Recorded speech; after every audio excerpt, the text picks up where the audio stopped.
हो सकता है 10-5 रुपया खर्च करके मिल जाएगा। लेकिन अभी क्या है, आप दरभंगा जाइएगा, समस्तीपुर जाइएगा, कोई आदमी वेबसाइट देखते होंगे, वेबसाइट पर भी देखते होंगे तो सभी लोगों का खतियान नहीं मिल रहा है। अब एक बात बताइए, ये सर्वे करवाया जा रहा है, ये खतियान के हिसाब से, जिसका खतियान है उसका खतियान के हिसाब से ही सर्वे होगा। सही बात है, गलती बात है? सही बात है ना। और जब आपके पास खतियान नहीं है तो आपका जमीन का क्या होगा? क्या होगा जमीन का? किसके पास चला जाएगा? किसके पास चला जाएगा? देखिए, जमीन बचाने के लिए लड़ना होगा, सीधा बात है। क्योंकि जो सर्वे सरकार करवा रही है उसमें सरकार के जो नियत है उसमें खोट है। पूछिएगा कैसे? एक आरटीआई का जवाब हमारे पास आया है। पूछा गया है कि समस्तीपुर जिले में अनुरोध भाई पूछे थे कि कितनी बार सर्वे हुआ। एक ही अधिकारी एक बार कहता है कि 2 बार सर्वे हुआ है, वही अधिकारी दूसरी बार कहता है कि 3 बार सर्वे हुआ है। एक सर्वे जो हुआ है अंग्रेज के समय में हुआ था और दूसरा 1960 में हुआ है, जो कि रिविजनल है। अब ये बताइए, जो रिविजनल सर्वे हुआ उसमें बहुत बड़ा धांधली हुआ है, सभी लोगों को पता है। सही बात है, गलती बात है? सही बात है, गलती बात है? कहने का मतलब उस सर्वे को मान्यता मिली है, इस तरह का कोई बजट नहीं जारी किया गया। कहने का मतलब वो एक तरह से हुआ तो, लेकिन वो फाइनल नहीं हुआ। एक तरह से वही बात हो गया कि कोई मैट्रिक का परीक्षा दिया बच्चा और रिजल्ट जारी नहीं हुआ, तो पास माना जाएगा कि नहीं माना जाएगा? नहीं माना जाएगा। और देखिए, दूसरे जवाब में सरकार खुद कहती है कि रिविजनल सर्वे के आधार पर ही कई जगह दाखिल खारिज हुआ। मतलब क्या? रसीद कटा, रसीद कटा, कोई गड़बड़ हुआ कि नहीं हुआ? और अभी जो सर्वे करवाया जा रहा है तो दोनों सर्वे के आधार पे, पटोरी में आप क्या पुरनका सर्वे के आधार पे कर रहे हैं, मोहनपुर में कर रहे हैं रिविजनल के आधार पे, कुछ जगह पे कह रहे हैं कि दोनों सर्वे के आधार पे कर रहे हैं। तो जब बजट ही नहीं हुआ तो दोनों सर्वे के आधार पे कैसे होगा? नहीं होगा ना। तो कहने का मतलब सरकार के रिकॉर्ड में खोट है। और पटोरी का हम बता देते हैं, कुछ सीओ आए थे, उन्होंने क्या किया? पुराना सर्वे के आधार पे दाखिल खारिज किया। कुछ सीओ आए, उन्होंने क्या किया? उन्होंने नया वाला सर्वे के आधार पे दाखिल खारिज किया। तो इस तरह से रिकॉर्ड गड़बड़ है कि नहीं है? अगर रिविजनल सर्वे के आधार पर दाखिल खारिज किया गया तो उसको पहले रद्द किया जाना चाहिए कि नहीं रद्द किया जाना चाहिए? और जब रद्द नहीं होगा इसका मतलब क्या है? उसके आधार पर अगर सर्वे होगा तो घर घर में लड़ाई होगा। सही बात है, गलती बात है? और तो और जो आपका खतियान है, खतियान जो है आपका, वो हो सकता है किसी एक आदमी के पास हो, उसके बटीदार के पास हो, नहीं हो। तो ऐसे में सरकार को चाहिए कि सबसे पहले लोगों को खतियान उपलब्ध कराए। सही बात है, गलती बात है? खतियान होगा तभी तो साबित कर पाइएगा आपका जमीन है। तो खतियानी जमीन के लिए, सर्वे कराने के लिए आपको खतियान जरूरी है और आपको नहीं मिल रहा है।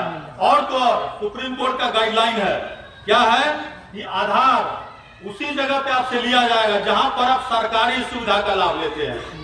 अब एक बात बताइए, जमीन आपका है, ये सरकारी सुविधा है? जो ऑनलाइन जो अप्लाई करवा रहा है, आधार जोड़ करके करवा रहा है, इससे क्या होगा, क्या नुकसान होगा? कोई आदमी समझे अभी तक? अब इससे क्या नफा नुकसान होगा, इसको समझने की जरूरत है। कुछ दिन पहले या कुछ साल पहले आप लोगों ने अपने बैंक खाते से आधार जोड़ा था, जोड़ा है सबने? जबरदस्ती जुड़वाया गया है ना। जबकि बैंक में आधार जरूरी नहीं है। कब जरूरी है? जब कोई सरकारी सुविधा आप लेते हैं तब जरूरी है, ऐसे जरूरी नहीं है। अभी तक मेरे बैंक खाता में आधार नहीं जुड़ा हुआ है। पैन कार्ड को जुड़वाना है, अगर कोई स्कीम का लाभ लेते हैं तब जुड़वाना है, जबकि ऐसे नहीं जुड़वाना। लेकिन अधिकतर लोगों ने क्या किया? आधार से जुड़वा लिया। अब आधार से जब आपने जुड़वा लिया तो आपके पास फोन आता है कि आपको एक लॉटरी लगा है, ये वाला बटन टिपिए। आप क्या करते हैं? बटन टिप देते हैं। आपके खाते से पैसा कटता है कि नहीं कटता है? जोर से बोलिए, कटता है कि नहीं कटता है? तो जब कटता है पैसा और जमीन को आधार से जुड़वाइएगा तो पता है क्या होगा? कुछ दिन पहले यहाँ पे नागपुर में पटोरी के सारे अधिकारी आए हुए थे। उस समय जन संवाद प्रोग्राम चल रहा था। पटोरी के डीएसपी सब थे, सीओ साहब भी थे। उन्होंने यही बात बताया था कि सभी आदमी को आधार से लिंक करना है। हमने पूछा क्या जरूरी है, क्या जबरदस्ती है, क्या स्वैच्छिक है? तो उन्होंने बोला कि स्वैच्छिक तो है लेकिन जुड़वा लीजिएगा तो ठीक रहेगा। लेकिन आप तो सबको जुड़वा रहे हैं। अभी जो आपको आधार से सर्वे ऑनलाइन करवा रहा है, जबरदस्ती है ना। बिना आधार के तो आप ऑनलाइन नहीं कर सकते हैं। तो जबरदस्ती जब करवा रहे हैं तो कल को जैसे बैंक के साथ आधार हम लिंक किए थे तो पैसा हमारा कट जाता था बटन टिपने के बाद, तो क्या जमीन भी निकल जाएगा? तो उन्होंने पता है क्या कहा? उन्होंने कहा कि अगर निकल जाएगा तो आपको मैसेज आ जाएगा। तो आप एक बात बताइए, जमीन निकल जाएगा, मैसेज आके क्या करेगा? फिर तो आपको आपका जमीन निकल गया तो कहाँ जाना पड़ेगा? आपको कोर्ट जाना पड़ेगा, कोर्ट कचहरी का चक्कर लगाना पड़ेगा। आपको बता दें कि अभी सरकार जो है आपका जो जमीन रजिस्ट्री है उसको ऑनलाइन करवाने वाली है। ऑनलाइन मतलब क्या? घर बैठे आप रजिस्ट्री कर सकते हैं। एक तरह से देखिएगा तो सुविधा है, लेकिन हम देखते हैं कि जो पढ़े लिखे लोग नहीं है उनके लिए आने वाले समय में बहुत नुकसान है। कल को कोई आएगा और कहेगा आपका 2000 रुपया बेटा भेजा है, इसका अंगूठा लगाइए और 2000 ले लीजिए। आप सोचिएगा 2000 लेना है, लगा देते हैं अंगूठा, अब पता चला कि क्या पास हो गया? जमीन पास हो गया। तो एक तो ये बात हो गया। और आपको बता दें कि अभी तक क्या है कि अगर आप किसी आपको आदमी ब्लॉक पर गए होंगे तो फॉर्म जमा करने के लिए वहां पर लिखा हुआ है कि जो वहाँ अमीन है वो कहाँ बैठा हुआ है?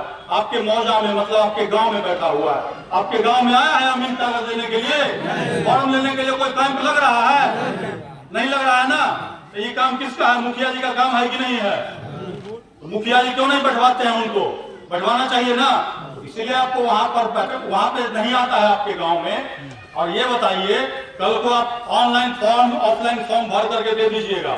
मान लिया दे दिया आपने, देने के बाद जरूरी है जो जमीन आकर के चेक करेगा, आपका चेक करेगा। वो जो अभी नहीं आ रहा है फॉर्म लेने के लिए, आपका जमीन देखने आएगा धरातल पर? क्या लगता है आपको? जोर से बोलिए। नहीं आएगा। तो नहीं आएगा तो क्या करेगा? वहीं बैठ करके जो माल उसको देगा, जो पैसा उसको देगा, उसके नाम कर देगा।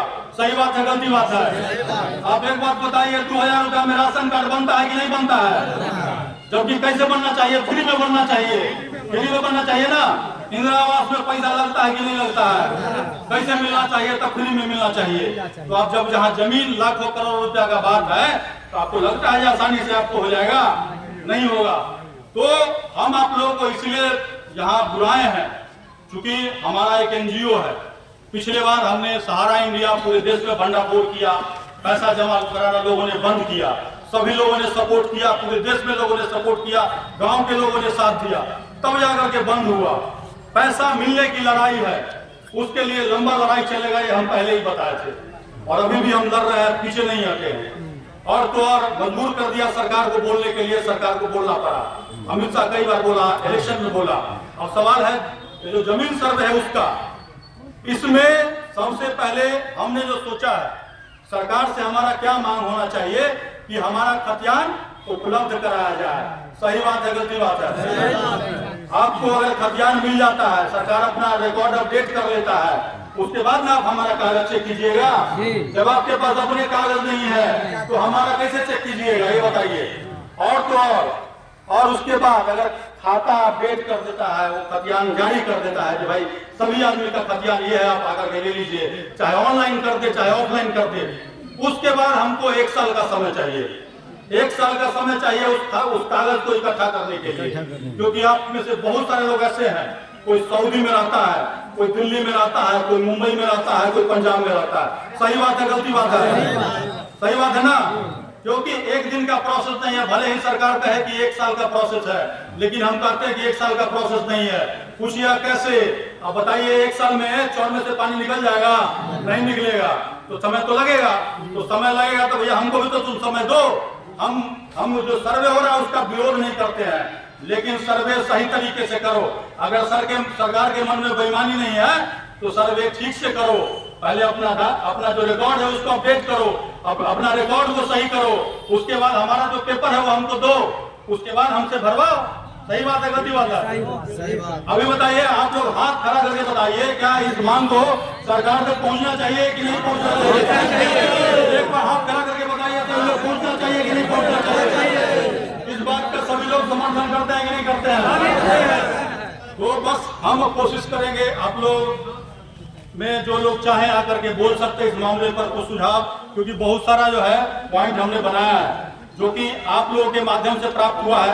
आप लोगों को जो प्रॉब्लम हो रही है उसके माध्यम से हुआ है, जिसमें कि बहुत सारा ऐसा पॉइंट है। आपको बता दें कि अभी जो एक बात बताया आपको, वो कहानी बताते छोटा सा। अब मान लीजिए कि अमरूद भाई है, इनके नाम से जमीन है खतियानी, सुनिएगा, इनके नाम से खतियानी जमीन है, इनके पास खतियानी पेपर नहीं है। हम क्या किए, रिविजनल सर्वे हुआ, यानी कि दूसरा जो सर्वे हुआ उसमें हम क्या किए, किसी तरह नाम अपना चढ़वा लिए, इनको पता नहीं चलने दिए। हम क्या कर रहे हैं, तरह तरह अपना दाखिल खारिज करवा रहे हैं। सुनिए बात से, अब अपनी सर्वे में जाएंगे तो ये क्या कहेंगे, हमारा पास कागज नहीं है, सरकार से मांगे सरकार देगा नहीं। हम क्या करेंगे, हमारे पास तो ये है रसीद है हमारे पास, हम अप्लाई करेंगे तो क्या होगा, ये कहेंगे हमारा है। अब अगल बगल से पूछताछ करेगा करके कि किसका है, तो कहेगा इसका है, और हम कहेंगे हमारा है, किसी तरह हम लिखा लिए, कुछ भी कर लिए, ऐसा कुछ दिखा देगा। ऐसा मामला क्या होगा, विवाद में जाएगा कि नहीं जाएगा? जोर से बोलिए, विवाद में जाएगा कि नहीं जाएगा?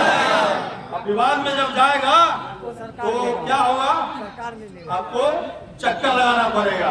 कहाँ? क्योंकि जो अभी सर्वे का जो तरीका है वो हम बता देते हैं 2 मिनट के अंदर।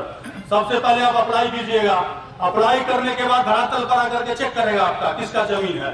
अगर एक जमीन का, अगर एक आदमी वारिस है तो कोई दिक्कत नहीं है, कोई प्रॉब्लम नहीं होगा। लेकिन एक जमीन के पीछे अगर 2 आदमी, 3 आदमी, 4 आदमी खड़ा हो गया तो वो एक तरह से विवादित हो गया।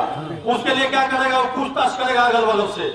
अगर आप कमजोर है या मजबूत है, जो भी है, कोई वो कमजोर है या हो सकता है पैसा लेकर के किसी के नाम कर दिया, उसके बाद क्या करेगा, ड्राफ्ट जारी करेगा।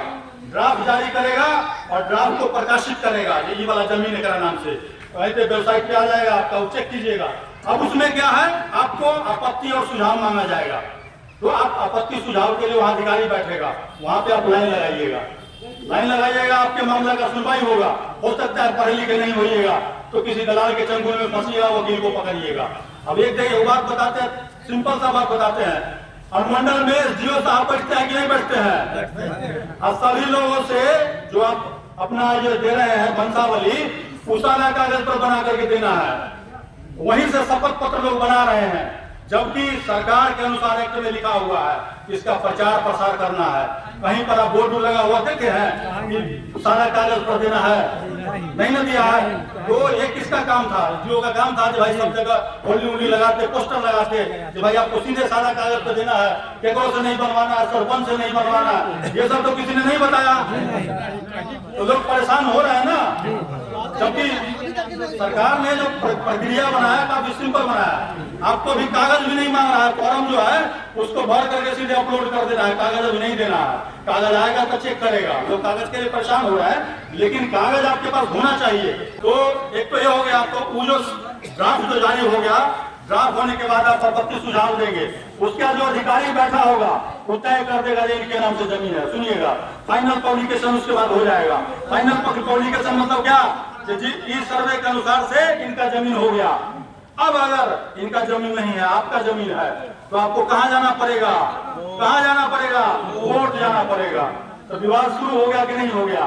कहने का मतलब है सरकार का एक सीधा रिकॉर्ड होना चाहिए था, सरकार उसको अपडेट कर लेता, अपडेट करके हमसे जानकारी मांगेंगे तब ना अपडेट करेगा उस पर। गलत, जब सरकार के पास जानकारी पहले से मौजूद है और सरकार उसको ठीक नहीं किया और उसके बाद आपसे कागज मांग रहा है, तो क्या होगा, आपका विवाद बढ़ेगा कि घटेगा?